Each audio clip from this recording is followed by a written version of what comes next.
Most share markets around the world were up last week. We saw the New Zealand market rise 0.3%, while Australian shares were up more than 1%. The US market did fall 0.5%. That was one of the few decliners, which was interesting because we did see a very strong retail sales report out on Friday from the US. The New Zealand dollar was down against most trading partners, apart from the Australian dollar, which has obviously been very weak of late, with the Reserve Bank of Australia cutting interest rates. So the Kiwi finished a little above 93 Australian cents.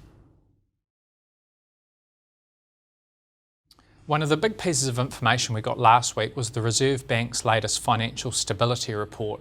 And this was important for the path of interest rates in particular, and for more restrictions on the housing market.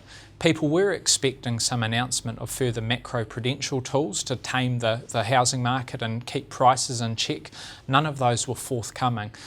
That was seen as being one of the hurdles to further interest rate cuts. So because we didn't see anything rolled out on that front, we've seen the market moderate its view about whether we'll have another OCR cut in June, and market odds have fallen from more than 80% to closer to 50-50. So now you've got a few economists suggesting that the Reserve Bank might just be a little more likely to hold fire rather than jumping the gun and cutting the OCR again at its next meeting. There's a few things to watch on the economic front this week. On Wednesday, we'll hear the latest global dairy trade auction results from Fonterra, and these will be interesting because dairy prices continue to languish, and we are getting closer to the point where Fonterra will announce next season's opening payout forecast. So the market is expecting it to be another downbeat forecast for farmers, and this will be one of the last pieces of information as we head into that forecast period.